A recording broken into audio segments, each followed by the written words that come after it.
그래서 이거를 아주 강력하게 실제로 농사 짓지 않는 사람은 농지를 갖지 말라는 게 헌법과 농지법의 맞습니다. 명확한 취지 아닙니까? 맞습니다. 꼭 어기지 못하게 해야지. 법을 만들어 놓고 어겨도 되게 만들어 놓으면 네. 그게 법이 아니잖아요. 네.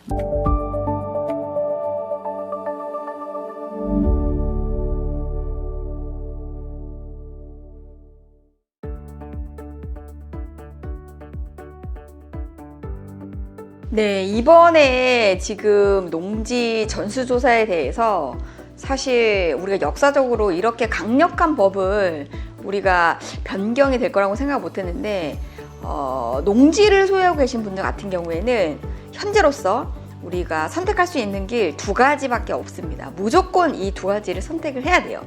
농사를 짓고 계신 분들을 제외하고 나머지 분들은 지목이 전답, 과수원을 제주도 소재의 농지를 갖고 계신 분들 같은 경우에 두 가지를 선택했는데, 첫 번째, 이번 우리가 농지법 조사에서 내가 대상이 되고 싶지 않다라고 하면 무조건 건축 허가를 내야 된다. 그게 첫 번째 선택안이 되겠고요. 두 번째 선택안은 내가 건축 허가를 낼 돈도 어떻게 해야 될지도 모르겠다. 그러면 무조건 처분 명령이 되겠습니다. 이 처분 명령을 통해서 그 다음 단계는 이행 강제금을 내가 받아야 되는 거고, 처분을 강제적으로 내가 당할 수밖에 없다. 이 두 가지 선택지밖에는 없다라고 하는 거. 그래서 이 법이 정말 강력하고 실행은 속도가 엄청나게 날 거기 때문에 우리가 빠른 결정을 해야 된다라고 하는 거. 그게 가장 중요한 포인트가 되겠습니다.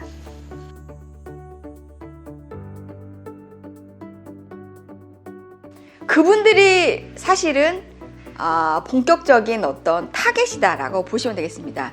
제주도의 농지를 소유하고 있지만 제주도에 살고 있지 않은 사람들, 그런 사람들이 실질적으로 우리가 농지를 보유할 수 있는 자격 요건 자체가 농지에서부터 30km 이내에 거주해야 되는 자격 요건이 있습니다. 그런데 우리가 뭐 제주도는 비행기 타고 왔다 갔다 해야 되는데 30km가 무조건 넘을 수밖에 없는 거고, 다만 제주도에 거주하시는 분들이 30km 뭐 이상 다 되는 거리가 많이 있기 때문에 제주도 내 거주만 한다고 하면 사실은 자격 요건이 되는데, 지금 우리가 대상이 되고 있는 거는 제주도에 농지를 갖고 있지만 제주도에 살고 있지 않은 사람이 우리가 영순위에 우리가 타겟 대상이 될 것이고, 거기에 농사를 짓고 있다고 하는 것 자체가 사실 말이 안 돼요.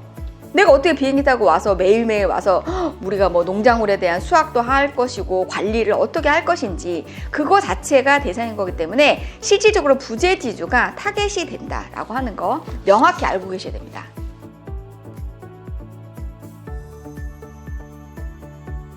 네, 이 부분이 가장 관건인데, 예전 같은 경우에 우리가 농지 전수조사를 한다고 했을 때 그런 부분들이 좀 많이 있었어요. 남한테 맡겨놓고 농지를 농지 상태대로 이용을 한다라고 하는 거. 그거는 현황이잖아요, 현황. 우리 현장에 갔을 때 농사를 짓고 있구나 라고 하는 현황에 비추어서 우리가 그걸 보는 건데, 지금은 소유자의 주소지와 그 다음에 현황, 그리고 소유자가 우리가 농사를 짓기 위한 여러 가지 각종 비용들을 지출했는지에 대한 증빙 서류, 이것이 세 가지가 맞아야지만 된다라고 하는 것이죠. 그래서 이 세 가지 중에 한 가지라도 매칭이 안 된다라고 하면 그분들은 처분 명령의 대상이 될 수밖에 없다라고 하는 것입니다.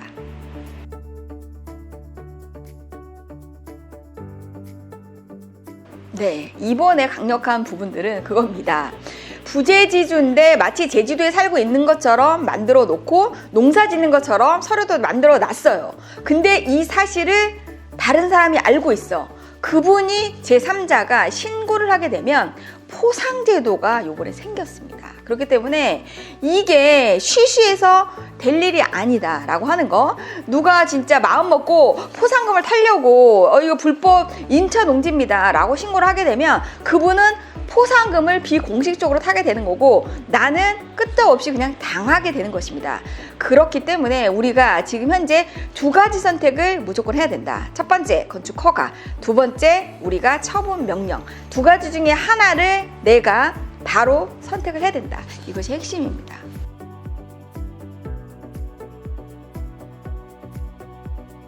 네, 있습니다. 그래서 본인이 지을 수 없는 그런 상황에 처하게 된다고 하면 농지은행에다가 임대를 위탁을 하게 되면 농사를 지을 수 있는 임차인을 구해주게 됩니다. 그래서 하루라도 빨리 지금 현재 우리가 농지은행에 컨택을 해서 내 땅을 임대할 수 있도록, 그러면 지금 현재 농사 짓고 있는 임차인이 있을 수가 있습니다. 그 임차인과 연결할 수도 있는 거기 때문에 그거는 자격 요건이 되는지 안 되는지는 농지은행에 전화를 하시게 되면 기존 임차인과 연결할 수 있는지 또는 새로운 임차인을 구해야만 하는 건지, 이 부분은 농지은행의 담당자 또는 지역의 담당자와 협의를 할 부분인 거여서 바로 농지은행에 확인해 보시기 바랍니다.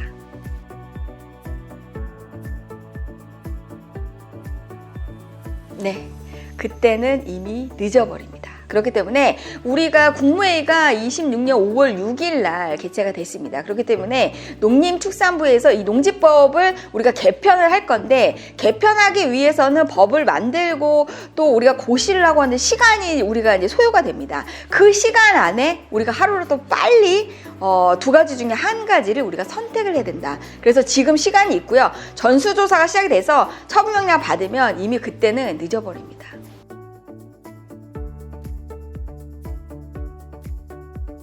이행강제금을 안 내면 토지에 압류가 들어오게 됩니다. 또는 토지의 압류 말고도 통장의 압류까지도 우리가 될 수 있는 거기 때문에 실질적으로 우리가 예전에는 농지 공시지가 얼마 안 되니까 지금 현재 이행강제금이 공시지가의 25% 또는 감정금액에 지금 현재 두 가지 중에 하나 높은 금액을 이제 책정하게 되어져 있는데, 보통은 이제 이행강제금에 대한 이 처분을 시도지사가 내리게끔 되어져 있습니다. 그럼 제주도 같은 경우에는 제주특별자치 도지사가 내리게 되어져 있는데, 이거는 지금 현재 그 행정을 이렇게 맡는 그 도지사 자체가 이행강제금을 내릴 수도 있는 거고 안 내릴 수도 있는 거고, 이런 것들 선택적으로 할 수가 있어요.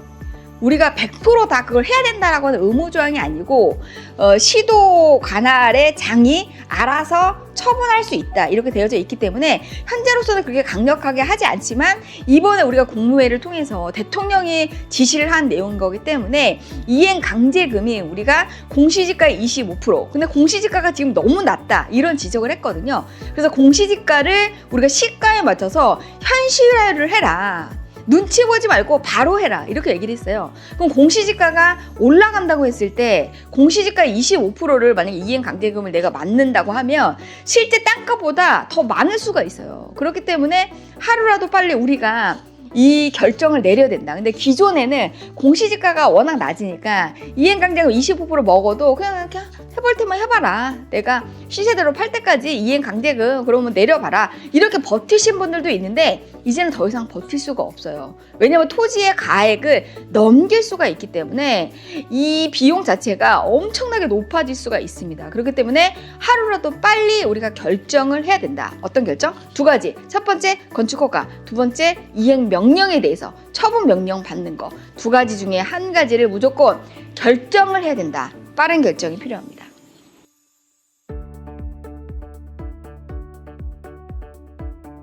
그냥 들고 있으면 처분 명령을 받겠죠. 그러면 본인이 와서 제주도에 전입을 해서 지금 당장 농사를 짓던지, 근데 그 어떤 자기가 근로소득이 연간 3,600만 원 이상 있으신 분들은 농업인으로 보지도 않습니다. 그리고 제주도에 전입을 할 수 있는 상황이어야 돼요. 그래서 그 부분을 계속 보유를 원하시는 분들은 첫 번째, 농사를 직접 와서 져야 됩니다. 제주도에 전입을 하셔야 되는 거고, 그게 안 된다면 두 번째, 농지은행에 임대를 위탁을 해야 된다. 그것도 더 이상 내가 상황이 안 된다. 그러면 내가 건축 허가를 통해서 농지 전용이라고 하는 절차를 해야 되는 것이고, 그것도 안 된다라고 하면 처분 명령을 받을 수밖에 없는 상황이다라고 하는 것입니다.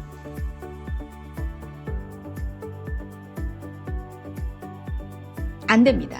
지금 우리가 5월 6일 날 국무회의에서 이재명 대통령이 얘기하는 게 뭐냐면 AI를 통해서 전수조사해라. 공무원들이 현장에 다 어떻게 가냐. 시간도 없고 물리적으로 인력도 되지 않기 때문에 AI를 통해서 우리가 위성 드론을 통해서 세밀하게 농지 하나하나를 보면서 어떤 농작물을 어떻게 하고 있는지에 대한 것들을 AI를 통해서 전수조사를 실시해라 라고 했기 때문에 실제 우리가 예전처럼 그냥 씨 뿌리고 우리가 뭐 영수증만 제출을 해가지고 나 농사 짓고 있어요 이렇게 하는 옛날에 하는 방식은 전혀 지금 현재 통하지 않는 그런 상황인 거기 때문에 그래서 이번에 국무회의를 통해서 했던 우리가 전수조사의 내용이 정말 강력하다라고 할 수 있습니다.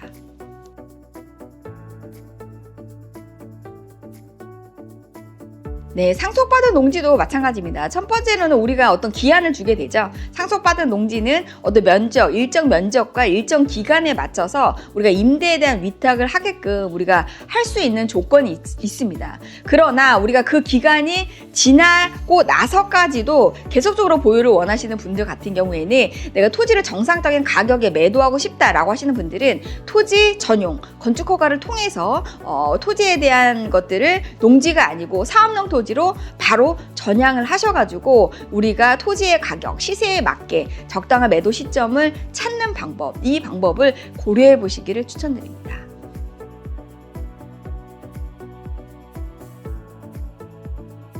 처분 명령을 받게 되면 내 마음대로 땅값이 내 마음대로 또는 시세대로 반영받기는 거의 어렵습니다. 지금 현재 이재명 대통령이 맨 마지막에 법을 개정하라고 한 게 농지에 대해서 그러면은 처분 명령 내렸으면 농지은행에서 강제 매입을 할 때 시세대로 매입을 해야 되는 게 아니냐 아니면 시세하고 비슷하게 매입을 해야 되는데 현재는 공시지가대로 매입을 하고 있습니다.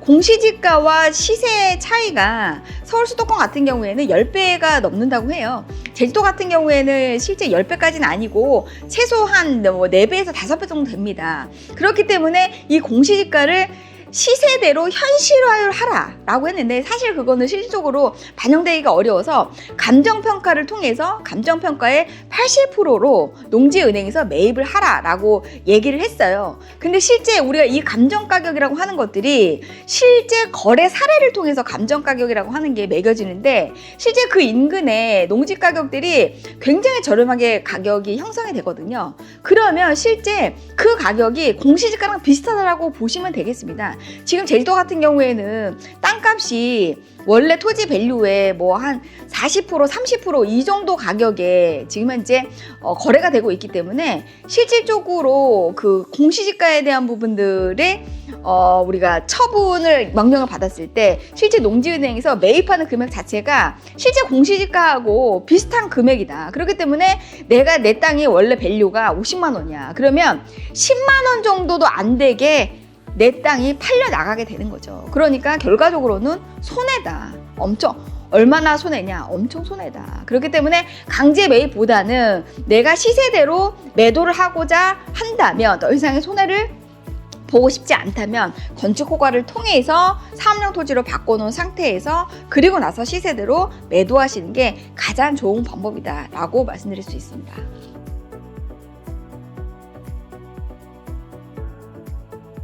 네, 일단 제주도에 우리가 전체 비율의 농지 비율이 한 38% 정도 돼요. 개인이 소유하고 있는 것들이 38%인데 이 38% 중에 제주도에 거주하지 않고 계신 분들이 50%가 넘습니다. 굉장히 많은 부재지들이 농지를 갖고 있는 거기 때문에 첫 번째는 내가 내 땅에 대해서 사실은 손해보지 않고 적정한 시세대로 적정한 매도 타임에 매도를 원하시는 분들은 무조건 건축허가를 빠른 시일 내에 내야 된다라고 하는 걸 말씀드리고 싶고 이 건축허가를 내려면 사실 비용이 상당히 많이 듭니다. 그러나 그 비용들이 우리가 매도할 때 양도세에서 경비 처리 항목으로 다 처리가 되는 거기 때문에 실제 내가 내야 되는 세금에서 더 많이 세이브가 되는 거여서 사실 절세 효과가 있습니다. 그런데 지금 당장 그런 돈을 집행할 여력이 없다라고 하시는 분들은 사실은 처분 명령을 우리가 그 선택을 할 수밖에 없다. 그 선택을 하는 게 아니고 그 선택을 당할 수밖에 없는 거죠. 그래서 손해를 보는데 그런데 실제 토지의 현재 상태에서 대출이 만약에 없다면 이러한 것들을 우리가 건축허가 내고 토지 전용비를 내고 하는 일정 비율의 금액 정도는 해당 토지에서 대출이 가능한 거기 때문에 대출을 해서라도 우리가 빠르게 사업용 토지로 전향을 하시기를 저는 꼭 추천드립니다.